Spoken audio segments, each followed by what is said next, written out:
ஆண்டவராக இயேசு கிறிஸ்துவின் நாமத்திற்கு மகிமை உண்டாவதாக. இந்த நல்ல நாளிலே உங்கள் யாவரையும் நான் வாழ்த்துகிறேன்.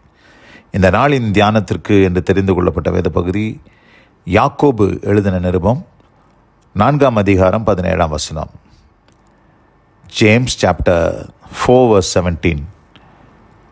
ஆதலால் ஒருவன் நன்மை செய்ய அறிந்தவனாயிருந்தும் அதை செய்யாமற் போனால் அது அவனுக்கு பாவமாயிருக்கும். ஆமென். பிரியமானவர்களே, நாம் வாசிக்க கேட்ட இந்த வார்த்தைகளிலே அப்போஸ்தலனாகிய யாக்கோபு இங்கே என்ன சொல்ல வருகிறார் என்று சொன்னால், எவைகளை செய்யாமல் போனோமோ அது நமக்கு பாவமாய் மாறிவிடும் என்று சொல்கிறார். சாதாரணமாக பாவம் எப்படி வெளிப்படுது, எப்படி பாவமாக்கப்படுகிறது அப்படின்னு சொல்லி நம்ம பார்க்கும்போது, எதையெல்லாம் நம்ம செஞ்சோமோ அதுதான் பாவமாக மாறிடுது. ஆக்ஷன்ஸில், நம்மளுடைய கிரியைகளிலே எவைகளெல்லாம் வெளிப்படுகிறதோ அவைகள்தான் பாவம் என்று கருதப்பட்டு வருகிறது. நம்ம எதெல்லாம் செஞ்சோம், எதெல்லாம் யாருக்கு விரோதமாக செஞ்சோம், தேவனுக்கு விரோதமாக செய்தோம், மனிதர்களுக்கு விரோதமாக செய்தோம், நம்மளுடைய வாழ்க்கைக்கு விரோதமாகவே நாம் செஞ்சோம், நம்மளுடைய ஜீவிதத்திற்கு விரோதமாக நாம் செய்த பாவங்கள், இது எல்லாமே பாவங்களாக எண்ணப்படுகிறது. ஆனால் இந்த இடத்துல செய்யாமல் இருக்கிற காரியத்தை பாவம் என்று சொல்கிறார்.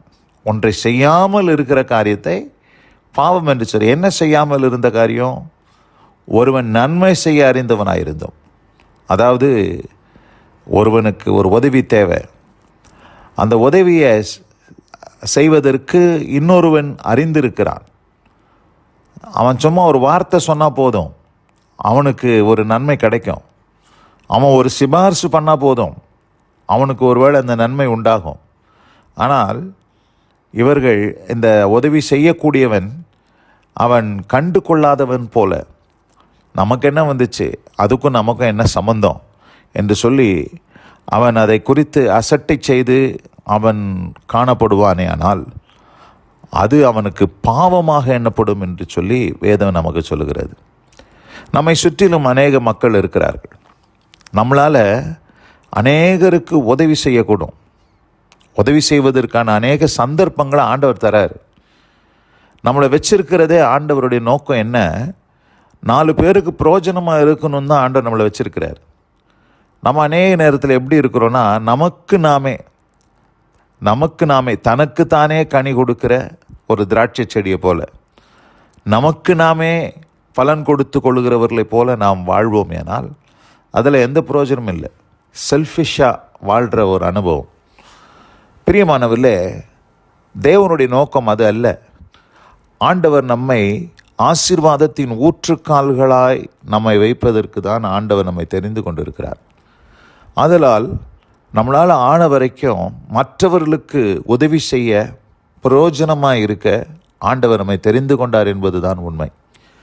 அப்படி இருக்கும்போது நம்மளால் மற்றவங்களுக்கு எவைகளெல்லாம் செய்ய நமக்கு திராணி இருக்குதோ, அவைகளெல்லாம் செய்வதற்கு நமக்கு சந்தர்ப்பம் இருக்குதோ, சமயம் இருக்குதோ, அப்படிப்பட்ட காரியங்களை நாம் செய்யாமல் போவோமே ஆனால் அது பாவமாக்கப்படும் என்பது தான் உண்மை.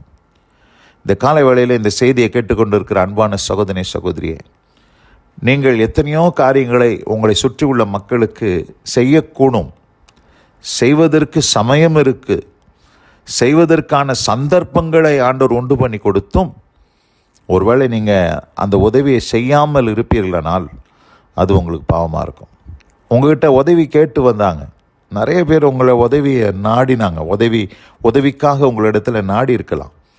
ஆனால் நீங்கள் அவர்களுக்கு அந்த உதவியை செய்யாமல் போனால் அது பாவம் என்பதை இந்த காலை வேளையில் ஆண்டவர் திட்டம் தெளிவுமாக பேசுகிறார் என்பதை நாம் புரிந்து கொள்ள வேண்டும்.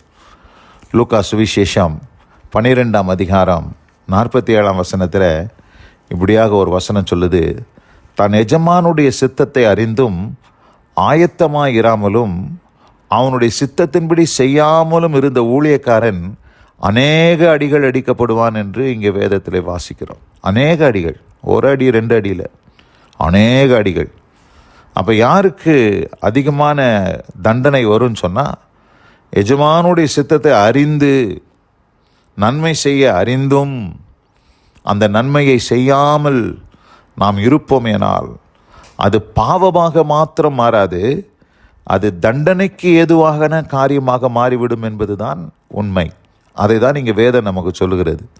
தன் எஜமானுடைய சித்தத்தை அறிந்தும் ஆயத்தமாக இராமலும் அவனுடைய சித்தத்தின்படி செய்யாமலும் இருந்த ஊழியக்காரன் அநேக அடிகளுக்கு அவன் பாத்திரனாக இருக்கிறான்.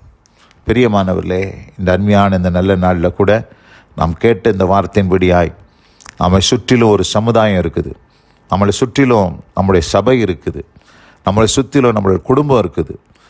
அந்த குடும்பத்திலும் சபையிலும் நம்முடைய சமுதாயத்திலும் அநேகர் நம்மை நோக்கி பார்த்து கொண்டு இருக்கிறார்கள்.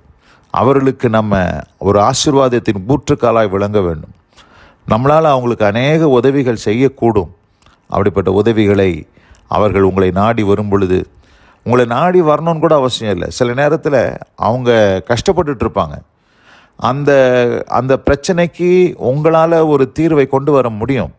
நீங்கள் பார்த்து கொண்டு பேசாமல் இருப்பீர்களானால் அதுவும் பாவம்தான். ஒரு குடும்பத்தில் ஏதோ ஒரு பிரச்சனை, அந்த பிரச்சனைக்கு தீர்வை உங்களால் கொடுக்க முடியும் என்பதை நீங்கள் அறிந்திருக்கிறீர்கள். ஆனால் அவங்களுக்கு தெரியாது. அப்படி இருந்தும் அந்த காரியத்தை நீங்கள் கண்டு கொள்ளாதவர்கள் போல இருப்பீர்களானால் அதுவும் பாவமாக எண்ணப்படும் என்பதுதான் உண்மை. ஆதலால் பிரியமானவர்களே, இந்த நாளிலே இந்த வார்த்தையை கேட்ட நீங்கள் யாவரும் நம்மளால் இயன்ற உதவிகளை நம்மை சுற்றில் இருக்கிற மக்களுக்கு நாம் செய்வதற்கு நம்மை ஒப்பு கொடுப்போம்.